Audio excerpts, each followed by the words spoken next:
सांगायचा असतो, तोही पत्ता असतो. पण एखाद्यानं आपल्याकडे येताना त्याला कसल्याच अडचणी येऊ नये या प्रेमापोटी कळवळ्यापोटी जो पत्ता सांगितला जातो ती दुसरी पद्धत आहे. मी माझेच पत्ते तुम्हाला दोन पद्धतीचे मांडून दाखवतो, मग तुम्हाला नेमका फरक कळेल की नेमका पत्ता सांगण्याचे दोन प्रकार कोणते.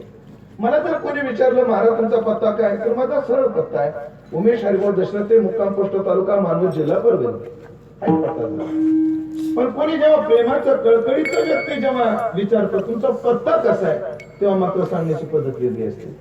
उमेश हरिभाऊ दशरथे, दिव्यनगर, मुक्काम पोस्ट तालुका मानवत, जिल्हा परिषद शाळेच्या समोर, स्टेशन नाक्याच्या पाठीमागे, डाक बंगल्याच्या डाव्या बाजूला, नव्या मोंड्याच्या उजव्या बाजूला, सब स्टेशनच्या पुढे, वाकड्या लिंबाच्या जवळ, खैऱ्या कुत्र्याच्या असलेले काही नसतं.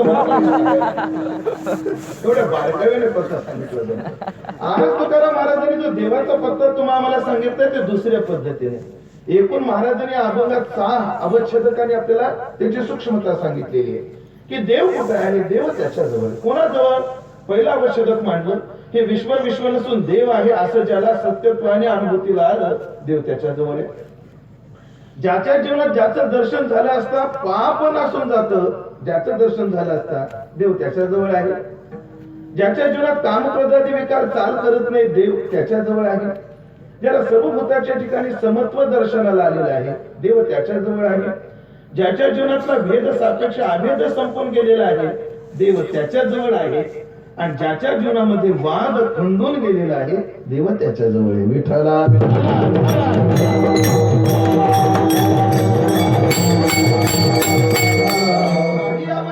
एका व्यक्तिविशेष विभूती विशेषाच्या भोवती फिरतात, ते विभूती विशेष म्हणजे संत आहे.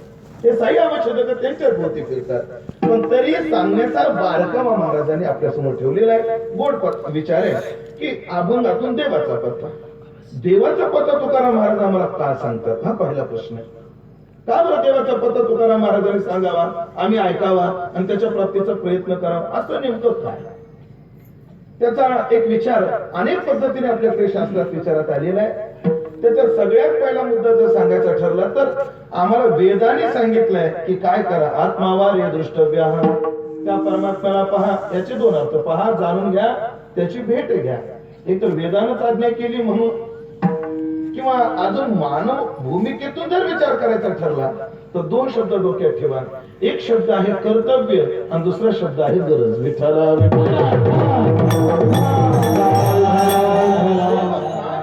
देवाच्या पत्त्यावर का जायचं, त्याचं पहिलं कारण आहे ते आपलं कर्तव्य म्हणून. पहिला शब्द कर्तव्य, मानवी जीवनाचं ते परम कर्तव्य. काय शास्त्र जेव्हा आम्हाला कर्तव्याचा विचार सांगतं ना, तेव्हा 4 गोष्टी डोळ्यासमोर ठेवून सांगतात. पंचदशीकारांनी ते 4 शब्द वापरलेले. वर्णाश्रम वयावस्था अभिमान यस्य विद्यते तस्य सर्व निषेधाष्ट विधया सकला अपि. वर्ण, आश्रम, वय आणि अवस्था, 4 शब्द कोणते?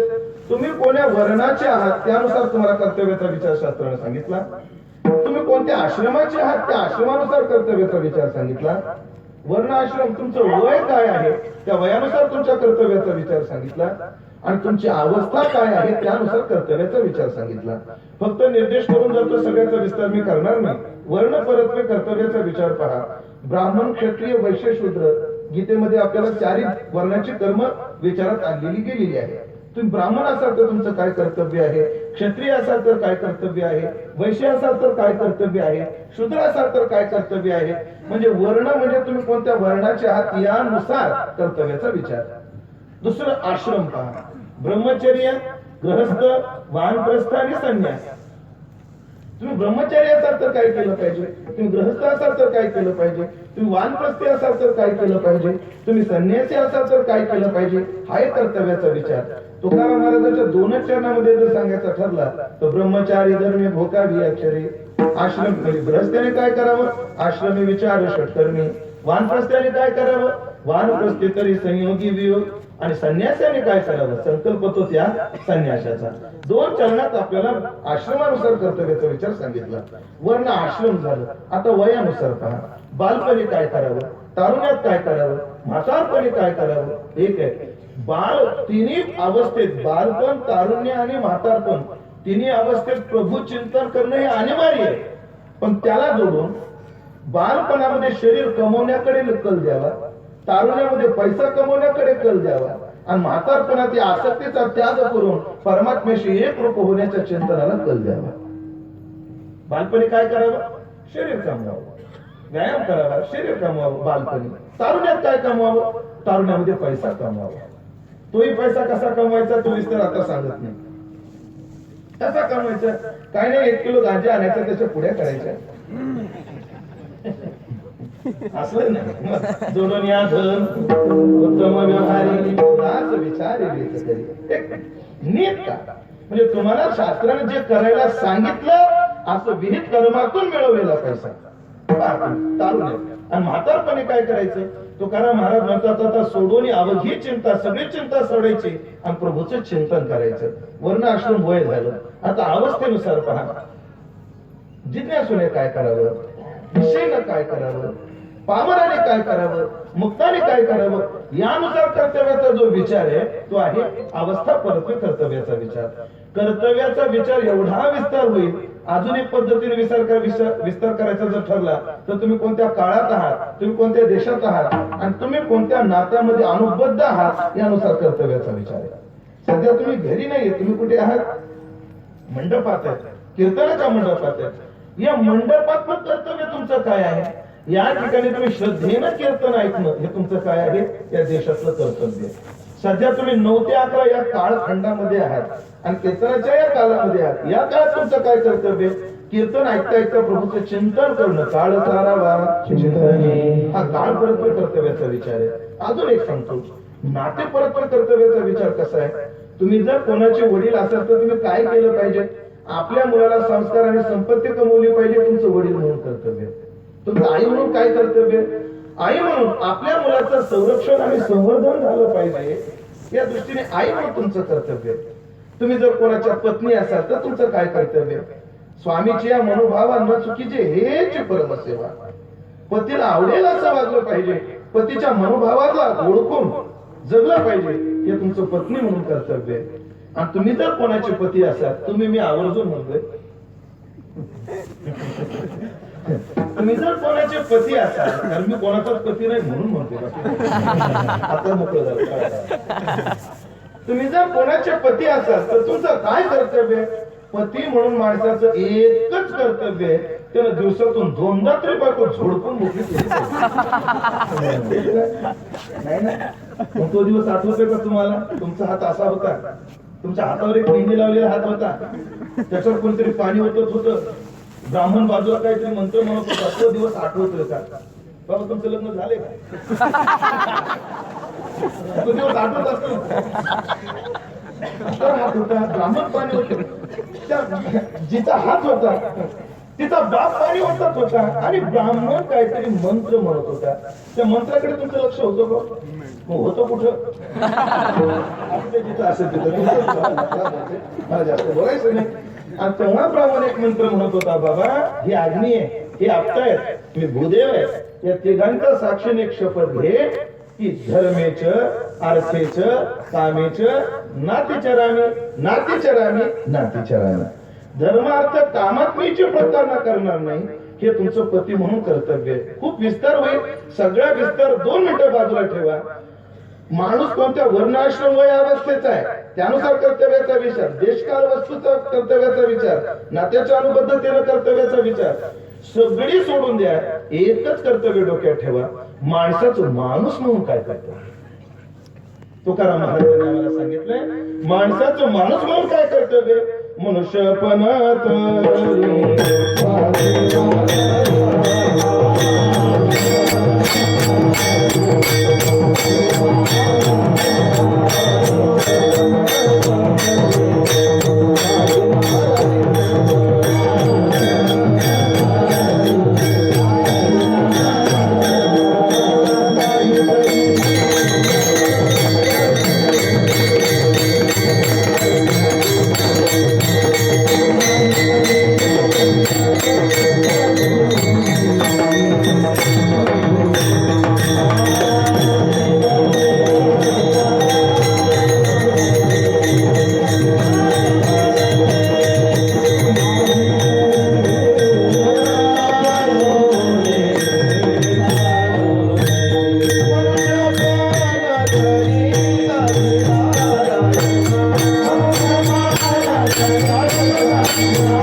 मनुष्यपण, महाराज काय म्हणतात, मनुष्यपण तरी साधी नारायण.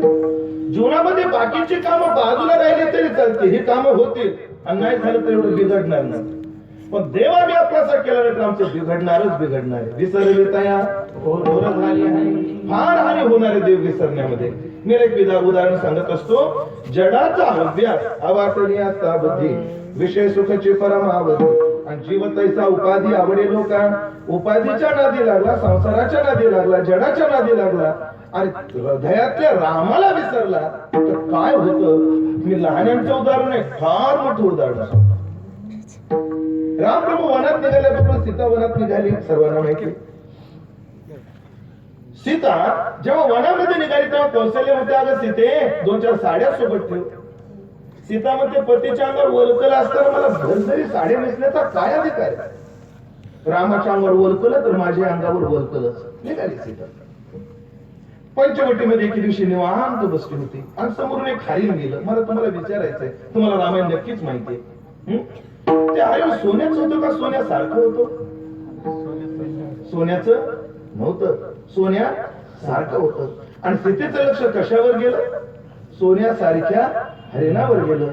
मग मी कधी त्रैराशिक मांडत असतो, सोन्यासारख्या हरिणावर नजर गेली सीतेची तर तिला रावणाने उचलून नेलं.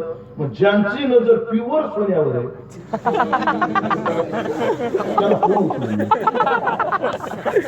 कुठे आमची सापडली ना, आमची सापडली. सज्जन आहे बरं, आमची परत दिली. मला दिली अशी परत आपण अर्ध्यात घेतली.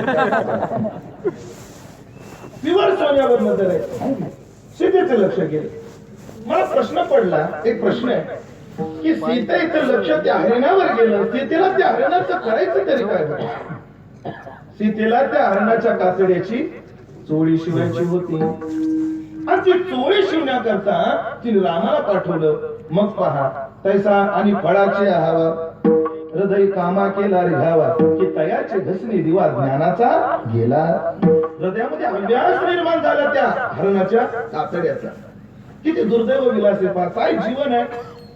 खालाला धावे पाणी, ज्ञान ज्ञेय परिज्ञाता त्रिविधा कर्म चोदना. यावर बोलताना ज्ञाता नाम हा जीवात्मा ज्ञेयाकडे म्हणजे विषयाकडे कसा धावतो याच्याकरता ज्ञानोबाने दिली दृष्टांत पहा. खालाला धावे पाणी, वेदे न करिता प्रेरणा सहज विषयावरी वासना. सीतेचं लक्ष रामावरच उठलं आणि कशावर गेलं? त्या हरिणावर गेलं. पण काय दुर्दैव विलास आहे. सीतेला त्या हरिणाच्या कातड्याची काय करायची होती? चोळी शिवायची होती. मला सांगा, घरी साड्यांची पेठाऱ्याचा त्याग केली की सीता अडकली कशा? एका चोळीच्या कापडात. चोळीला कापड लागतं किती? 70.80 पॉइंट. एखादी जर माझ्यासारखी नाजूक असेल तर 1 मीटर.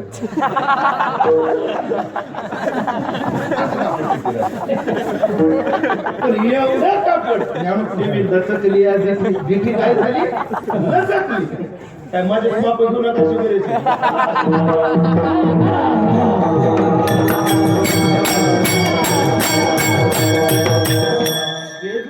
तुमच्या नजरेत भरतो बाकी काय. मुद्दा माझा काय की एवढी सुद्धा विषयासक्ती ही देवापासून दूर नेते आणि जीवनामध्ये दुःख भोगावं लागलं सीतेला. सीतेचं त्यानंतरचं पूर्ण आयुष्य दुःखात गेले, ध्यानात ठेवा. म्हणून आपल्या कर्तव्याला विमुख नाही झालं पाहिजे. मनुष्यपण तरी साधी नारायण. आणि एरवी पहा, मी संपत्ती सांगत असतो रावणाची. काय संपत्ती रावणाची? 2 अभंगात रावणाची संपत्ती गाथ्यात आहे. 2 अभंगात परिसर भूमी काय विठ्ठला नाही आठवे ना मला आता. पाषाण परिसर भूमी जागून वंशाचा संबंध धातयासी हा एक अभंग पहा. आणि गाथ्यामध्ये अजून एक अभंग पहा. लंके माझी घरी किती ऐका, सांगत तसे संख्या ज्याची तैसी. अर्थ तज्ञांनी यशस्वी माणूस संसारात कोण आहे? ज्याच्याजवळ 3 गोष्टी आहेत. हेल्थ आहे, वेल्थ आहे आणि रिलेशनशिप आहे. शब्द जरा इंग्रजी आहेत पण मला काही इंग्रजी येत नाही, एवढे पाठ केलेले वजन पाडण्यापुरते. काय प्रामाणिक असावं माणसाने. हेच रिलेशनशिप. मला खूप शब्द भावले की तुमचं शरीर कसं आहे, तुमच्या शरीराकरता तुम्हाला उपभोग काय मिळतात आणि तुमचे संबंध कोणाकोणाशी आहेत याच्यावरून तुमची श्रीमंती ठरते. रावणाचं शरीर कसं आहे, रावणाला तोंड आहे, रावणाचं शरीर एवढं कणखर आहे, एकदा तरी कैलास पर्वत शंकराचं उपरून टाकला अशी कथा आहे आपल्याकडे. म्हणजे शरीर सुदृढ आहे, पण उपभोग संपत्तीचा तर विचारच नाही. एकाच अभंगाचं त्रैराशिक मांडायचं ठरलं तर लंके माझी घरे किती ती ऐका बरं मोजा. 5 लक्ष घरे पाषाणाची जेथे, 5 लाख घर कशाची होती, दगडाची होती. 7 लक्ष जेथे विटबंदी, 7 लाख घर कशाची होती, विटाची. 5 लाख आणि 7 लाख किती झाली, 12 लाख. कोटी घरे काशाची किती झाले, 1 कोटी 12 लाख. कोटी घरे तांब्याची 2 कोटी 12 लाख. आणि शुद्ध कांचनाची 7 कोटी 9 कोटी 12 लाख घर रावणाची. सगळी घरे आपण फक्त सोन्याची मोजू. तुमचं गणित पक्क आहे, आतावरच्या संभाषणावर माझ्या लक्षात आलं. 7 कोटी घर कशाची होती, प्युअर सोन्याची, 24 कॅरेट. डागळलेलं सोनं होतं ते. मग एक घर 7 कोटी घर आहेत, तर एका घराला 4 भिंती धरू आपण, किती 4.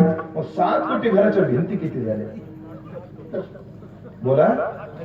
गणित फार तयार आहे तुमचं, वादच नाही. 7 कोटी घराच्या, एका घराच्या 4 भिंती, तर 7 कोटी घराच्या किती भिंती म्हणले तुम्ही, 28 कोटी. गणित छान आहे तुमचं. एका भिंतीला 500 तरी विटा असतील त्यांना.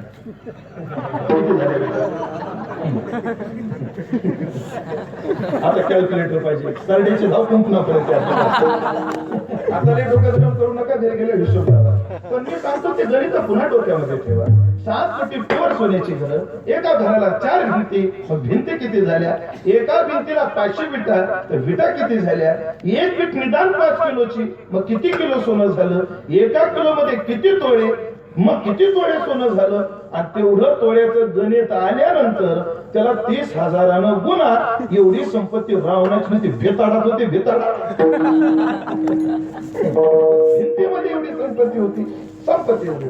आणि संबंधाचा जर विचार केला तर वंशाचा संबंध धातही असेल, डायरेक्ट संबंध ब्रह्मदेवाशी होता. पण दोन्ही अभंगाचा शेवट एकच आहे, सांगाते कावडी गेली.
दोन चरण आहेत बरोबर. तो का म्हणे याची संपदा येवडी, पण सांगा ते कवडी गेली नाही. आणि दुसऱ्या अभंगाचा शेवट आहे, तो का म्हणे ज्याचे देव बांधवडी, पण सांगा ते कवडी गेली नाही.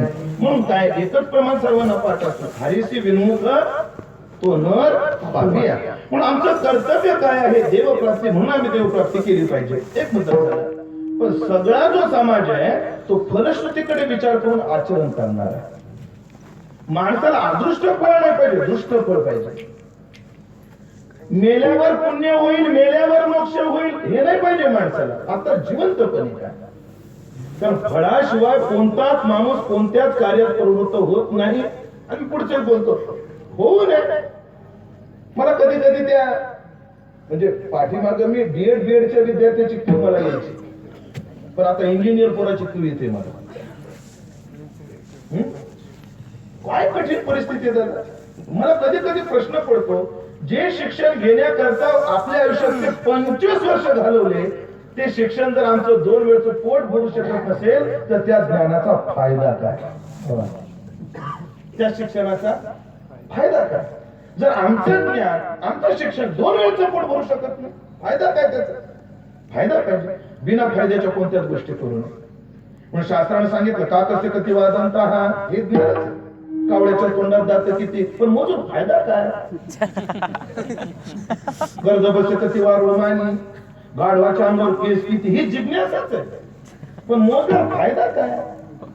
एक मला शेवगाच्या स्टँडवर भेटला. मी ज्या गावात जातो त्या गावच्या स्टँडवर मला पोरगा भेटत असतो. त्यांनी माझ्याकडे पाहिलं नाही आवडलं. काय मला काय पाहतो म्हणजे, मला तुम्ही कीर्तन करणार म्हणजे वाटतोय ना. कारण सध्या एकनाथ महाराज बरेच कीर्तनकार इथे येईपर्यंत कीर्तनकार वाटत नाही. ती मोठी शोकांती काय सांगतात. बरोबर आगाव नाही बोललो ना, बोललो तर बोललो.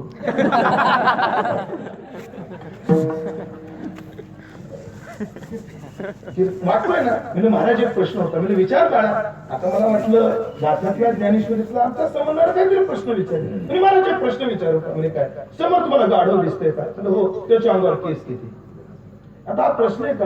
आणि असला तरी कीर्तन करायला विचारण्याचा प्रश्न आहे का? मीच चिडलो आणि मी त्याला शांतपणाने म्हणलो, कोणत्या गाढवाच्या, तुझ्या समोरच्या की माझ्या समोरच्या? काला कधी मग त्या दिवशी हसतील, तोपर्यंत सांगायचं तात्पर्य असं ज्ञान काय फायद्याचं, आमचा फायदा काय? आणि मग येत आहे का मानवी जीवनाच्या मूलभूत गरजा काय आहे? जेव्हा आम्ही विचारात आणतो आम्ही, तेव्हा आमच्या गरजा 3 शब्दाच्या भूती आम्ही केंद्रित केल्या. आम्हाला अन्न पाहिजे, आम्हाला वस्त्र पाहिजे आणि आम्हाला निवारा पाहिजे. अन्न, वस्त्र, निवारा. पण मी तुम्हाला युक्तिवादाने पटवून देईल की अन्न, वस्त्र, निवारा ही केवळ गरज होऊ शकत नाही माणसाची. तुम्ही एक पहा, जे साधन असतं ते कधी अत्यंत गरज बनत नसतं. अन्न, वस्त्र, निवारा हे साधन आहे, हे साधन नाही, हे माफ करा साधन आहे. पण कशाच आहे हे पहा. मी तुम्हाला छोटे छोटे 3 प्रश्न विचारतो. हे बाळा तुझं नाव काय? गणेश नाव. शाळेमध्ये जातो?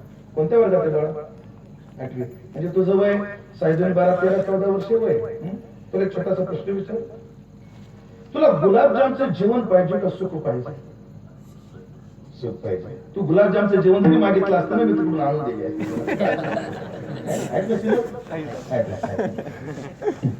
पण एवढं लहान पोरग ते काय म्हणते, मला गुलाबजाम नको, मला काय पाहिजे? सुख पाहिजे. भाऊ तुम्हाला विचारलं, तुमचं नाव काय? मराठी भाऊ. तुम्हाला नगरमध्ये बंगला पाहिजे का सुख पाहिजे? बरं झालं बंगला मागितलं नाही तर आणलं त्याला. बंगला नको, काय पाहिजे? सुख पाहिजे. आता माता मौल्याने एक विचारतो, तुम्हाला 50,000ची पैठणी पाहिजे का सुख पाहिजे? पैठणी पाहिजे का सुख पाहिजे? तर काय पाहिजे? सुख. मग अन्न, वस्त्र, निवारा ही जर गरज असते तर आम्हाला गुलाबजाम नको, आम्हाला नगरमध्ये बंगला नको, आम्हाला पैठणी नको, आम्हाला काय पाहिजे? सुख पाहिजे. याचा अर्थच असा आहे, आमची खरी गरज सुख आहे. आणि ती सुख नावाची गरज कधी पूर्ण होईल? महाराज म्हणतात, आपुला तो एक देव करून घ्यावा,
तेने बिन जीवा सुख नोहे. म्हणजे देव आपल्याचा करा म्हणजे तुम्ही सुखी व्हाल असा अर्थ नाही.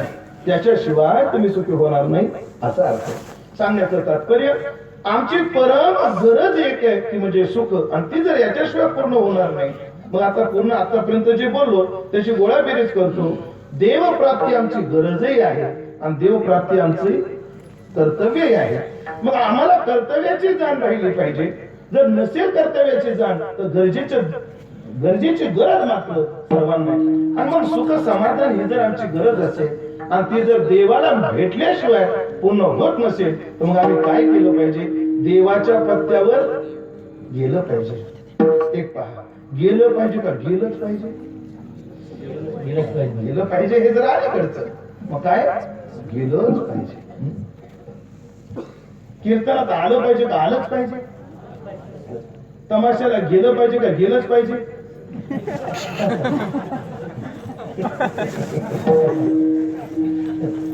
आलंच पाहिजे. आणि तिकडे शब्द जोडा, गेलंच न पाहिजे असं जोडायला लागतं. बाकी अडचण नाही. म्हणून देव आम्ही आपल्याचा केलाच पाहिजे. मग जेव्हा देवप्राप्ती आपलं ध्येय ठरतं तेव्हा त्या साधकाला प्रश्न पडतो. काय प्रश्न पडतो? कोणी गावी आहे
कुठे भेटेल? ऐका, तुम्हाला माहिती कुठे?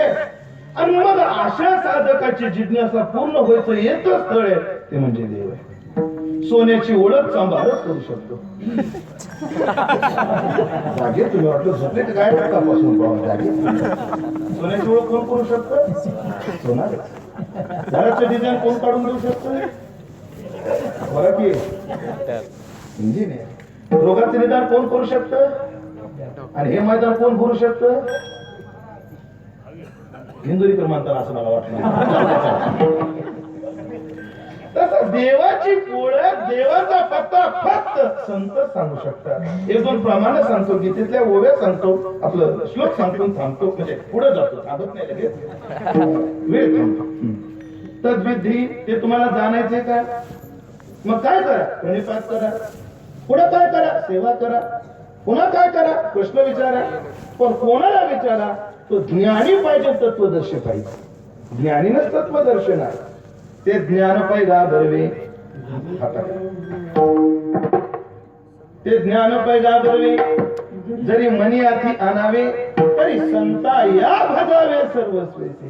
जेथ ज्ञानाचा पुरठा तेथ सेवा गारवंठा, तो स्वाधीन करी सुबटा ओळगोनी. म्हणून पहा किंवा गीता श्रुती माता म्हणते तद्विज्ञानार्थ, ते जाणण्याकरता सद्गुरु एव अभिगच्छे, सद्गुरु कडेच गेलं पाहिजे. पण आम्ही तुकाराम महाराजाला विचारू, महाराज आम्हाला त्या देवाची गरज आहे, ती देव प्राप्ती आमचं कर्तव्य, कुठे तो देव? देव तया जवळ असेल, देव त्याच्या जवळ आहे, त्याच्या जवळ. पण नेमका कोणाजवळ? म्हणजे ज्याच्याजवळ अनुभव आहे त्याच्याजवळ. महाराजाला विचारलं, अनुभव नाही असं कोण मनुष्य जगत नाही, प्रत्येकाला अनुभव आहे. पण महाराज म्हणतात कोणताही नाही, ज्याच्याजवळ असा अनुभव आहे.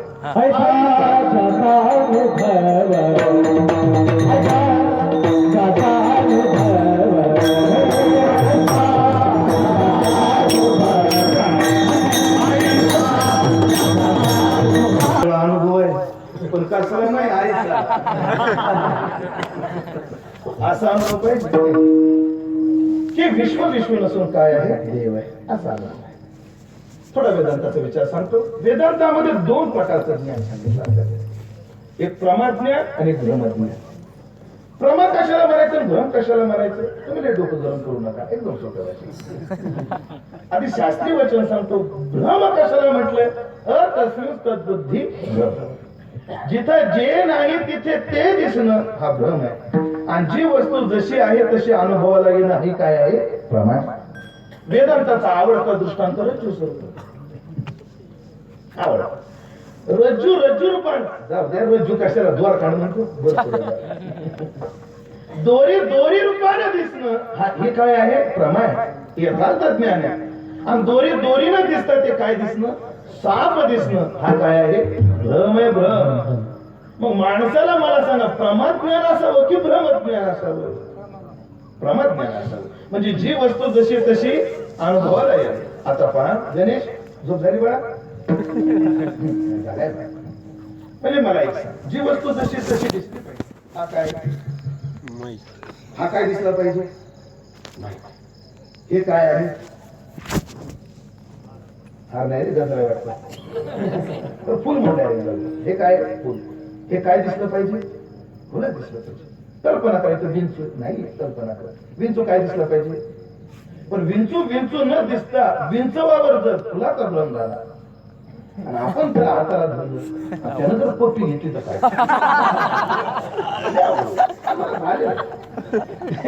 गोशाळेवर तात्या म्हणले, उमेश बोल आजची पूजा तुम्ही करा. आणि पूजेला गेलो आणि त्या कापसाच्या वाती होत्या आणि कापसाची वात म्हणून दत्ता महाराज कापसाची वात म्हणून मी काय पकडली? कळलं की तुम्हाला? हुशार माणसं. आणि त्यानं जेव्हा ठणका दिला,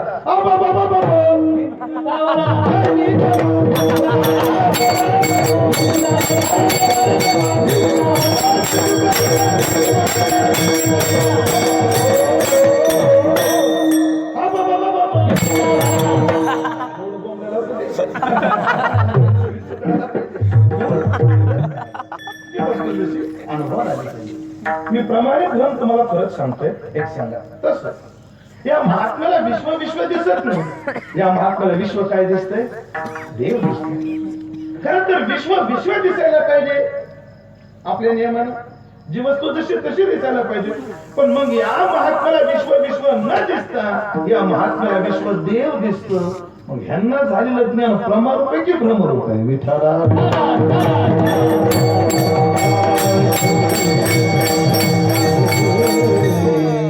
विश्व विश्व दिसायला पाहिजे. पण या महात्म्याला विश्व विश्व दिसत नाही. हे त्यांना काय दिसतं? देव रूपानं प्रतितीला येतं. मग ह्यालाच आणणं आलेला अनुभव हा प्रमारूप की भ्रमरूप? वरवर पाहता भ्रमरूप. उत्तर नंतर देत. अजून एक अडचण या पहिल्या चरणाला. काय अडचण आहे? या जगताचा जर आम्ही विचार केला तर ज्ञानोबराने या जगताचा एका ओवीत वेगळ्या अंगाने विचार मांडला. त्यांची नामी ही अनामी, अनारीशे वर्तनी आणि वेशही नाणे आघवी यांचे एकासारखं एकाचं नाव. यांचं नाव गणेश, यांचं नाव मारुती, तुमचं नाव? तुमचं नाव अर्जुन भाऊ, तुमचं बाबासाहेब. एकासारखं एकाचं नाव आहे का? माझं नाव उमेश. एकासारखं एकाचं बरे. त्यांची नामे ही अनामी, पण वागणं तर एकासारखं आहे काय? काही कीर्तनात आहेत, काही पाठीमागे, कोणी कुठे, कोण कुठे. वागणं सुद्धा एकसारखं नाही. म्हणजे अनारीशे वर्तने, कपडे तरी एकसारखे आहेत का? कपडे सुद्धा पहा सगळ्यांची भिन्न भिन्न. अनुपरा म्हणतात त्यांची नामे अनामी, अनारीशे वर्तने, वेशही शिनाने आगवी यांचे. एवढं भेद रूपानं भरलेलं हे विश्व आहे, तरी त्या महात्म्याला एकत्वाने म्हणजे देव रूपाने अनुभवाला येतच कसं? विठ्ठला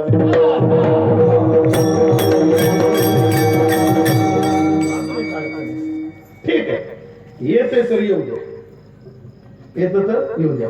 ज्या वस्तूचं जे वस्तू सामर्थ्य असतं ते त्याला सोडून कधीच जात नाही. गोडी साखरे पासून नाही निवडीचा अजून हा काय गोड. कसा असतो गोड? आंबटही असतो पण हा गोड. कीर्तनात गोडच असतो, आंबट कुठं असतो ते तुम्हाला माहिती. गोड कसा आहे? की गुळाची गोडी ह्याला सोडून जाईल का? नाही जाईल. बरं कोणत्याही काळात का बाबा तुमचं 50च्या पुढे असं नक्की आहे. तुम्ही जेव्हा लहानपणी गुळ खायचे तेव्हा कसा लागायचा? आता खाल्यावर कसा लागतो? गोड. म्हणजे कोणत्याही काळात गुळ खा, काय लागतो? गोड. बरं कोणत्याही देशामध्ये का सांगा मला, तुमच्या गावात गुळ कसा लागतो? इथं आल्यावर कसा लागतो? कोण पाहिलं? म्हणजे कोणत्याही देशात गुळ खा, कसा लागतो? गोड.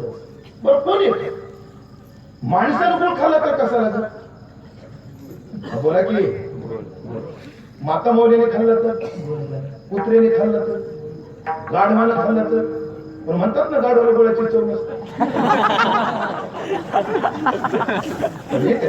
गुळ मात्र गोडच आहे. का गोड लागणार? गोड का लागतं? उत्तर तो गोड आहे म्हणून. ते विश्व खरं जर देव असेल तर कोणत्याही काळात, कोणत्याही देशात आणि कोणाला देव दिसायला पाहिजे. मग आम्हाला का दिसत नाही? ह्यांनाच का दिसतो? विठ्ठला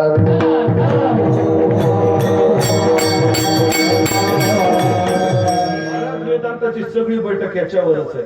अभ्यास. खूप शंका निर्माण होती, पण आपली वेळेची मर्यादा पाहता मला आधी वेळ उरकायचं. कारण शास्त्रीजीने मला आल्या आल्या फोनवर सांगितलं की महाराज कीर्तन काही लागू नका आणि 1:30च्या पुढे जाऊ नका.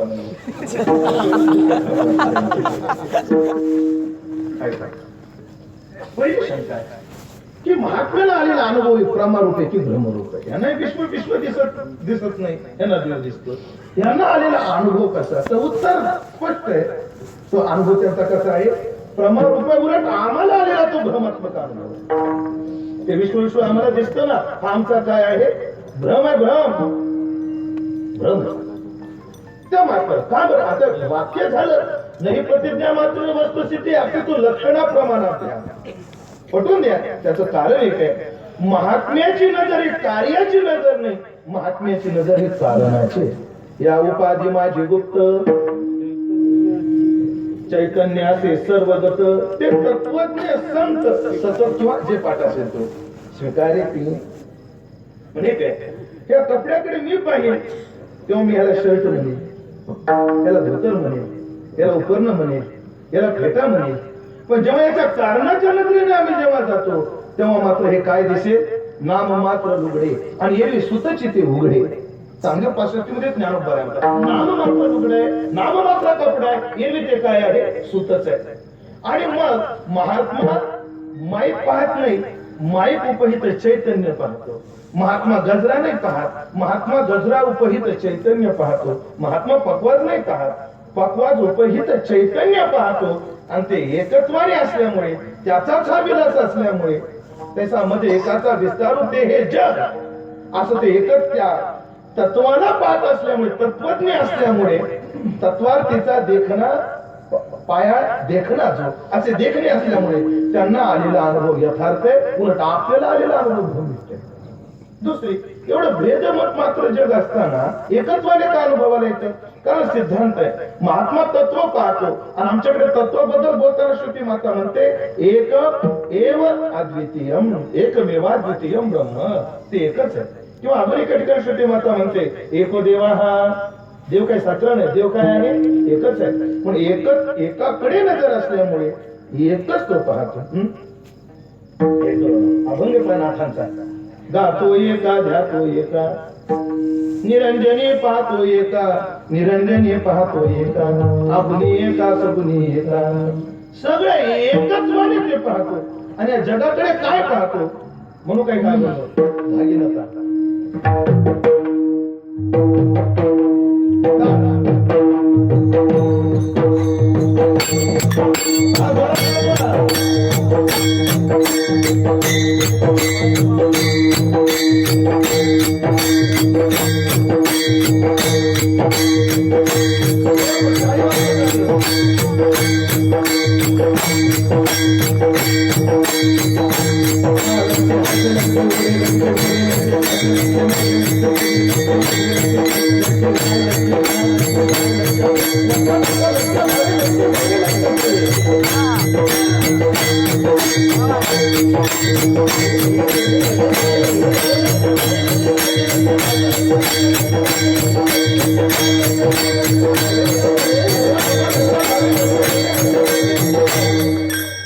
काय म्हणलो तुकाराम महाराजांचा अभंग आहे, लटके गाय लटके ध्याय, लटके गाय लटके माझे, लटके लटके म्हणजे तुझं लटक माझं लटक, त्याचं शेवटचं चल फार गोड आहे. तुकाराम महाराज म्हणतात लटका तुक्या, मी बी लटका, लटका तुका लटक्या भावे, म्हणजे लटका असताना खोटा असताना तुका खोट्या भावनेने, लटका तुका लटक्या भावे, लटके बोले लटक्या सण विठाला. सर्व मिथ्या आहे, याचं अधिष्ठान होतं परब्रह्म एक आहे. या अनुभवाला येत आलेला आहे, म्हणून त्याला एकत्वाने आलेला अनुभव यथार्थ आहे. तिसरी शंका आहे, त्यांना दिसतं आम्हाला का दिसत नाही. त्याचं एकच कारण आहे, त्यांनी जी नजर मिळवली ती नजर आम्हाला अजून मिळालेली नाही. आता विस्तार सगळ्यांचा करणं मला शक्य नाही. एक नाथाचं प्रमाण म्हणतो आणि बहुनाम जन्मना म्हणतेवरच्या 5-7 ओव्या म्हणतो, मुकोडच सुटून जातं. नाथ महाराज काय म्हणतात, प्रयत्न करतो. सहज करमेती झाले ब्रह्मार्पण, सहज करमेती झाले ब्रह्मार्पण,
ब्रह्माग्नो ब्रह्मणाहुतं ब्रह्मैवतेन गंतव्यम ब्रह्म कर्म समाधिनः.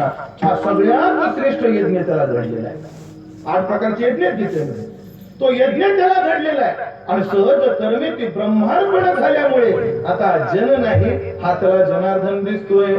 अशी त्यांनी उंची कमवली. आता ओव्या म्हणतो पटपट, जे तर विषयाची दाट झाडी, माझे काम क्रोधाची साकडी, चुकावणी आला पहाडी सदवासनेच्या, साधू संगी सुबटा, उजू सत्कर्माशी अवाटा, अप्रवृत्तीचा अवाटा डाबरोनी, देवीच जन्मशताचा वाहतवना, तव आस्थेच्या नलीची वाहना, तव कर्मक्षयाचा आव्हाना कवन चाडी, ऐशी शरीर संयोगाची राती, माझी धावत सडी आयती, तव कर्मक्षयाची पहाते पहाट झाली, कैसेच गुरुकृपा उखा उजळली, मग ज्ञानाची ओतपली पडली. पुढे काय झालं, सम्याची रीती जोडली तयाची दृष्टी, मग तो जयाकडे वास पाही, तेवढा मीच एक तया आहे, अथवा निवांत जरी राहिले तरी मीच तया आहे. आता सिद्धांताची उभी आहे का? हे समस्त ही श्री वासुदेव ऐसा प्रतिरसाचा होतला भाव म्हणून भक्ता माझी राव आणि ज्ञान या तोची. एवढा ह्या ओव्या मला म्हणायला अगदी 1 मिनिट सुद्धा लागलेला नाही, पण याचा अनुष्ठान याचा अर्थ करायला दिवस पुरणार नाही आणि हे ओव्या जगायला आपले कितीतरी जन्म पुरणार नाही. वेडी नाही गीता बोली बहुनाम जन्म नाही, एका जन्मात नाही बहुना कितीतरी जन्माच्या शेवटी येणार आहे. पण त्या महात्म्याने ही किंमत मोजली आणि विश्वविश्व नसून देव आहे असं त्याच्या अनुभूतीला आलं. आता ऐका छोटासा दृष्टांत सांगतो. खूप एक साधू रस्त्याने चालला होता आणि त्याला ऊसाचा फळ दिसला. शब्द कळतो तुम्हाला? आणि साधूला ऊस खायची इच्छा झाली. म्हणजे साधूला ऊस खायची कशी इच्छा झाली? होऊ नये. जोग महाराजांच्या चरित्रात जोग महाराज त्यांच्या मामाच्या घरी गेले. मामा म्हणजे विष्णू नाश्त्याला काय पाहिजे? 200 ग्राम लोणी आणि खडी साखर. अरे तू बुवा ना आणि तू लोणी खडी साखर कसं काय खातो? जोग महाराज म्हणजे म्हशीचा आंबवून आणून दे. असू नये होऊ शकत. एक डोक्यात ठेवलं पाहिजे. हा साधू पण एकाचा हा एक माणूस आहे हे डोक्यात ठेवलं. आमच्या गाड्या पण जळत जाऊ नका.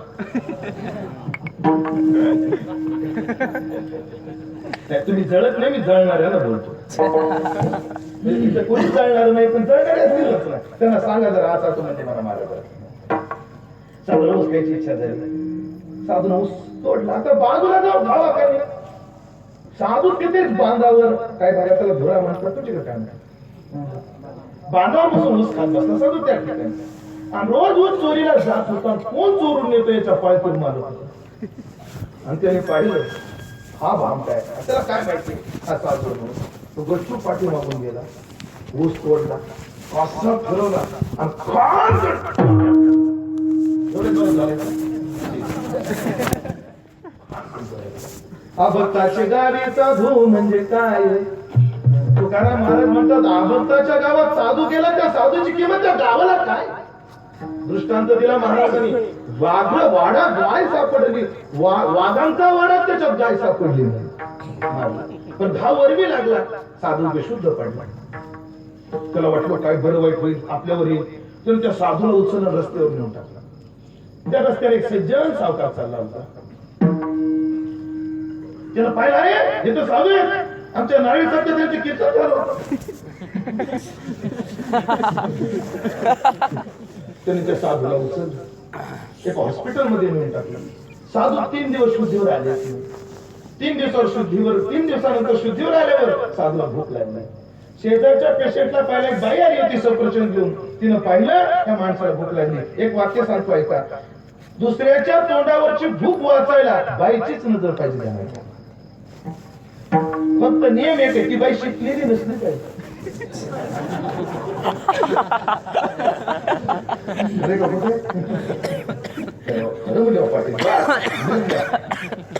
बरं जाऊ द्या. शिकलेल्या माता मावल्या माझ्याकडे बघायला लागल्या. नशिबीने तृप्ती देसायला लगेच फोन केला नाही. निदान त्या बाईला माणुसकी पाहिजे. याला काय लागली भूक. त्या बाईला पाहिजे याला भूक लागली. महाराज सफरचंद खातो माय दे. तिने सफरचंद दिला. एक सफरचंद 1 मिनिटात खाल्ला. बाईच्या लक्षात याची भूक भागलेली नाही. अजून एक देऊ दे. 4 सफरचंद खाल्ले साधून.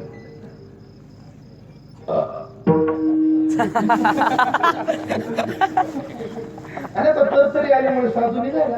तेवढे डॉक्टरला बिल पैसे नाही. खिसा रिकामा त्याचा माझ्यासारखाच. कीर्तन सुटलं नव्हतं.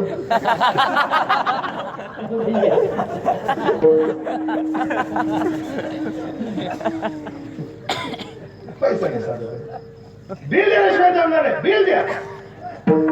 बाजूला एक दुसरा सावकार होता. हो साधूचं बिल किती आहे? 5,000. काळ जुना असल्यामुळे कमी झालं. 5,000 दिले. त्या सावकाराने 5,000 दिले. साधू निघाला.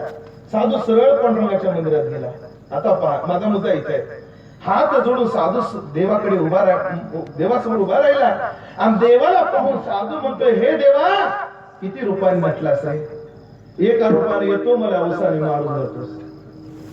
दुसऱ्या रूपाने येतो, मला हॉस्पिटलमध्ये ऍडमिट करतो. तिसऱ्या रूपाने येतो, माझ्यावर उपचार करतो, डॉक्टर रूपाने येतो. चौथा बाईच्या रूपाने येतो, मला सफरचंद देऊन जातो. सावकाराच्या रूपाने येतो, माझं बिल देऊन जातो. देवा किती रूपाने नटलास रे, असा ज्याचा अनुभव आहे ना, देव त्याच्या जवळ.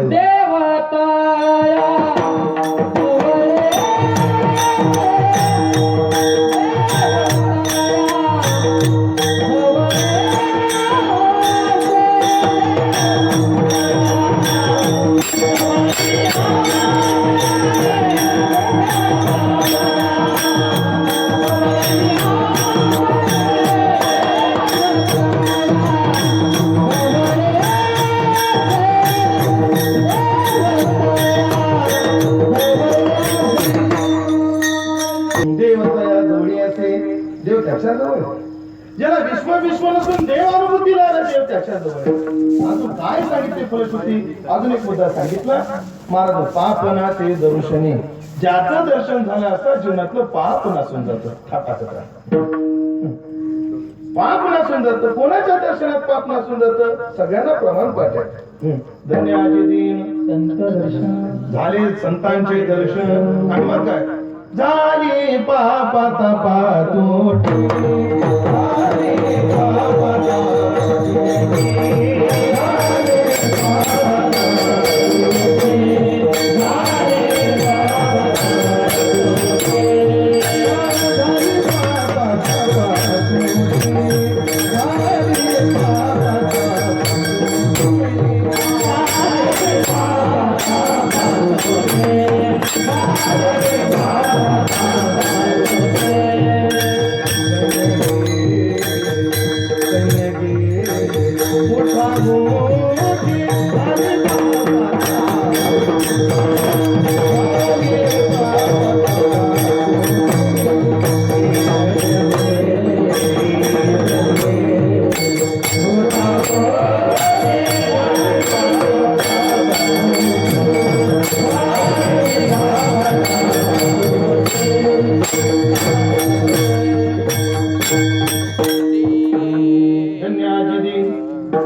साधूचं दर्शन झालं की जीवनातलं पाप जातं. विस्तार करत नाही, नुसतं निर्देश करून जातो.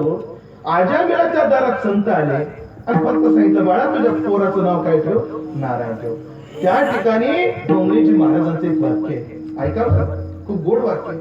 डोंगरेजी महाराज एक म्हणतात, जब साधू तुम्हारे घर आते तब तुम्हारा अनाज नहीं खाते, साधू तुम्हारा पाप खा जाते. म्हणून साधूचं दर्शन झालं आजामिळाला, जीवनातलं पाप खाऊन टाकलं साधूने. म्हणून महाराज म्हणतात, पाप नासे दर्शनी. आणि एक आहे, फक्त साधूच्याच दर्शनात पाप नसतं. एरवी ऐसे बाळा नाही अनेकाचे,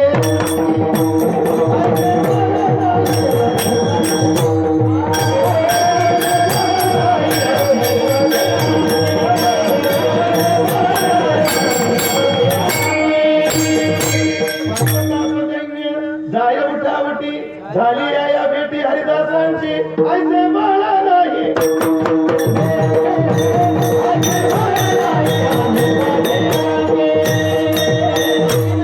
दुसरे कोण? तप तीर्थ जगी दानव्रत यांच्यातही नाही. ऐसे बाळा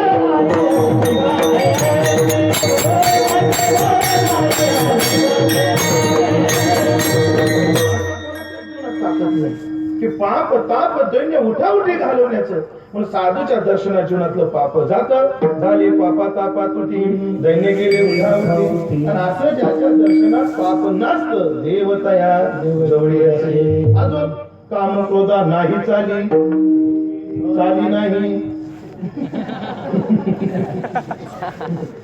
आता 8 तास यावं लागेल. काम क्रोधा नाही. ज्याच्या जीवनात काम आणि क्रोध चाल करत नाही. हे काम क्रोध चाल न करणं काय? चरित्र सर्वांना माहितीच आहे. एकांतात बाई आली तर कामानं चाल केली नाही, आणि मंबाजी बाबानं काठ्याच्या काठीने मारलं तरी क्रोधानं चाल केली नाही. असं साधूचं जीवन आहे. आणि आमचं जीवन नेमकं याच्यावर आहे. कधी काम कधी क्रोध आमच्यावर चाल करेल सांगता येत नाही. वैकुंठवासी जयराम महाराज बसले उदाहरण द्यायचे. वनामध्ये राहून अशा आणि प्रकारे ज्यांनी ऐकलं त्यांनाच माहिती, बरोबर. फार आगळी उभी तू संप्रदाय प्रण केली दादा जयराम महाराज ते उदाहरण सांगायचं. वनामध्ये गेलं फक्त लोंगोटीवर राहायचं. ते लोंगोट उंदीर न्यायचं. ते उंदीर रोजच लोंगोट नेतो म्हणजे मांजर पाहिजे. आता ते उंदीर होतं ते मांजर खाल्लं पण उद्या दुसऱ्या दिवशी काय म्याव माझं काय. अरे मांजरीची अडचण व्हायला लागली म्हणजे मग हिला दूध पाहिजे. काय पाहिजे लक्षात येते का काय पाहिजे. आता त्या गायीची सेवा करण्यामध्ये एक त्याला त्रास होऊ लागला म्हणजे कोणतरी जोडीदार पाहिजे गाय सांभाळा.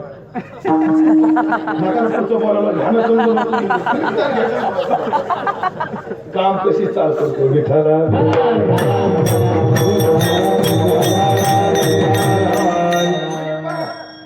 तुकाराम महाराजाला नजरानं जेव्हा छत्रपती शिवाजी महाराजांनी पाठवला तेव्हा महाराजाला त्या पैशाची गरज होती तरी स्वीकारला नाही. त्याला म्हणतात एखादा जेव्हा स्त्री आली, खर तर महाराजाच्या शरीर दृष्ट्या एक बायको मेली होती, दुसरी फाटक्या तोंडाची होती, त्या भोगाची शरीराला गरज होती तरी परत पाठवली. ह्याला कामावर चालणार नाही, काम चाल करत. आता क्रोधाची चाल का. एक माणूस तीर्थयात्रा करून आला, आल्यानंतर ते मौन जात. खरं तर त्याचं मावध तू काय काय केलं ते बोलू नको, पण बोलल्याशिवाय राहत नाही. बैठकीत काय सांगायचं तुम्हाला. मावट्याला गेलो, सुरत मावट्यापासून पुढे आई साहेबांचं दर्शन घेतलं. पंढरपूरला गेलो, तसंच हैदराबादला गेलो, जगन्नाथपुरी, नंतर असा फिरत फिरत काशी केली. म्हणजे काशीला गेला असं म्हणायचंय मला. काशी, प्रयाग, गया. गया म्हणल्याबरोबर एक मित्राने विचारलं, अरे गयेत गेल्यावर काहीतरी सोडावं लागतं, तू गयेत काय सोड. आणि आमच्याकडे 50 माणसं होती. 50 कोणी वांग सोडलं, कोणी बटाटा सोडलं, कोणी रताळं सोडलं. त्यांनी काय सोडलं हे नाही विचार, तू काय सोडलं. म्हणजे आपण क्रोध सोडून दिला. आजपासून आपण कोणावर राहणार, कोणावर हे ऐकलं त्याच्या मेहुणी. मेहुणी म्हणजे बायकोची आई.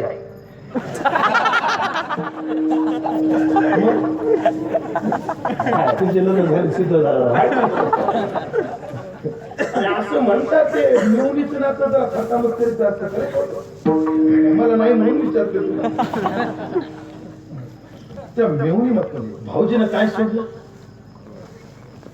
क्रोध सोडला, राग सोडून दिला. आता भाऊजी कोणा रागवणार ना. सगळे पाहुणे रावणे जेवून गेले. मग तिला ताट वाढलं कोणाला. आणि ती म्हणजे दाजी. तुमच्याकडे काय म्हणतात, दाजी म्हणतात.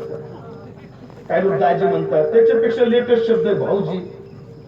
त्याच्यापेक्षा लेटेस्ट शब्द आहे जिजाजी. आता त्याच्यापेक्षा अपडेट झाला आहे शब्द जिजू.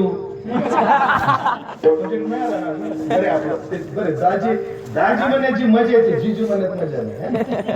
दाजी काय म्हणते ठकू.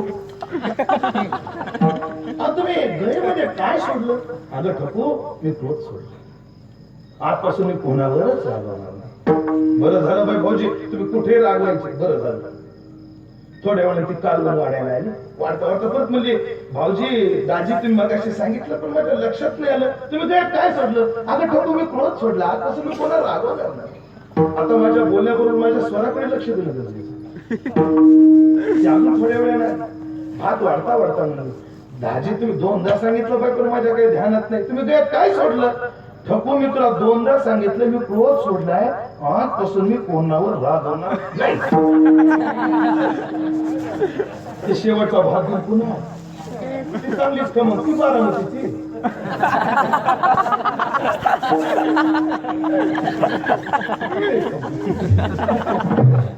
ती म्हणे दाजी तुम्ही काय सोडलं.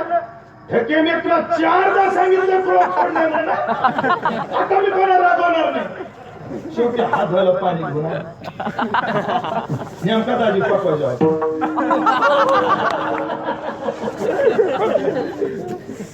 पाणी घ्यायला आली. पाणी असं हातावर होतं म्हणजे दाजी तुम्ही सांगितलं पण माझ्या काही लक्षात राहिलंच नाही. मग तर दाजीला